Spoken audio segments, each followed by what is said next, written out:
So I would like to take my time for this presentation to talk about popular IT scams, successful IT scams that are going on right now, as well as dispel some of the common IT myths that are also going on. First off, without stepping on any of the financial lanes, financial seats in here, the term Bitcoin and cryptocurrency. I'm going to speak on this purely from a technological perspective. Bitcoin is, I like to use analogies a lot, is essentially like monopoly money in the real world.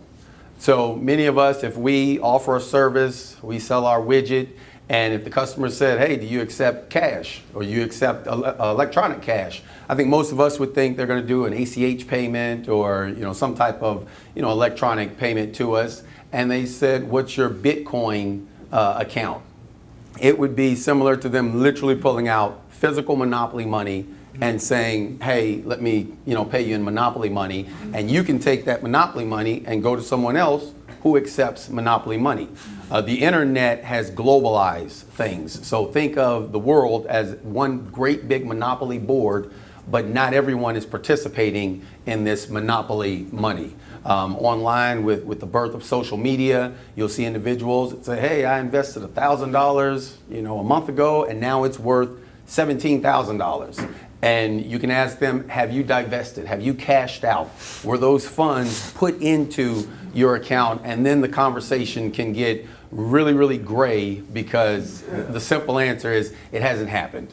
So again, Bitcoin, cryptocurrency, that's what it is. Now for the scams that are going on right now, ransomware is real, and ransomware has increased by 600% in the last 2 years.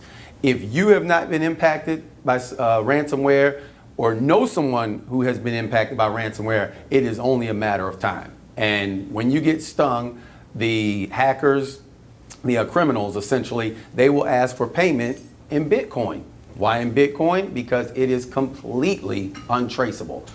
For our financial lanes in here, that to work in the banking industry, to manage someone's money, there's all types of charters and governances and compliance that you have to have. Bitcoin doesn't have to follow any of that. PayPal is like Bitcoin, but it's regulated, it's legal.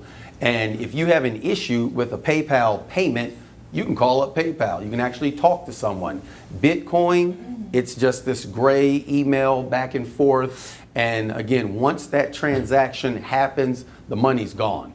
You can ask the city of Atlanta for that. They were stung with some ransomware, ended up paying over $50,000 in Bitcoins.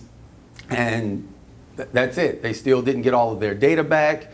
And that's the end of the story, if you will. But to that point, once you make the payment, you're trusting that you're going to get the information back because, again, it's all done through email and it is completely untraceable. So if you do get stung with ransomware, one, don't engage in email and, how much can you reduce the cost, etc., because it is literally a waste of time. One Bitcoin can be $1,000 on Monday. It can be $17,000 on Tuesday. It can be $80. It hasn't gone that low, but it can be $80 because, again, it's not real money. So getting back to the ransomware, we often get, how did I get this? What happened? If you go to a website and there is any movement whatsoever, there's flashing pictures, there's buy now, all of that can potentially be malicious code. And this can be on legitimate websites.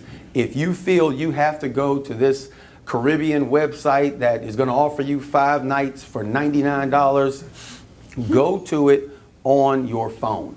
Your phone, the iOS of the phone has not been compromised as quickly as Windows and Mac systems have been compromised. So again, if you feel that compelled to get that great of a deal, use your phone, use an iPad to do it, but do not use a Windows system or a Mac because they're very, very easily compromised when you do that. Another popular scam going on right now is one called sextortion, where you will receive an email and it will have a legitimate password that you used probably last month, maybe 5 years ago. It was retrieved on what's called the dark web. There are several companies that get compromised on a daily basis. Often you hear about the Targets, the Experian, Equifax, things like that, but many companies get compromised, and this information is out there on the dark web. So you write a script, you blast out the email. The email that you will receive, again, it will have your email password in there, or a password in there, and it will say, hey, I videotaped you through your webcam looking at some adult websites, and I'm going to blast this out to all of your contacts unless you pay me $19,000, $1,500 in Bitcoins. Just delete the email. Just simply put, just delete the email and keep it moving. Another one, many of you are on what's called Hosted Exchange, Office 365, etc. You will never, ever receive an email from Microsoft saying your account is over the size limit. We have emails that are in quarantine for you. FedEx or the IRS is not going to email you and say, hey, click on this link to download information. This is very serious, because many times you will call someone like myself or another company and say, hey, I clicked on it and I put my information in, but nothing happened. It's too late. Once you put that information in, they've retrieved it on the back end. So you never, ever put your information in. And again, Microsoft, I don't care how legitimate this email looks, do not do it. If Microsoft wants to reach out to you, they'll shut down your email and then you'll call them. But do not fall for someone calling you. I'm calling on behalf of Microsoft. We're noticing some traffic coming from your computer or anything. Just tell them to hold on and just mute the phone. They'll eventually hang up. But do not ever let anyone remote on to your computer unless it is a familiar voice, your IT professional company that supports you. And again, your IT company that supports you. We're going to put the malware protection on there, the virus protection, and for malware and virus protection, you get what you pay for.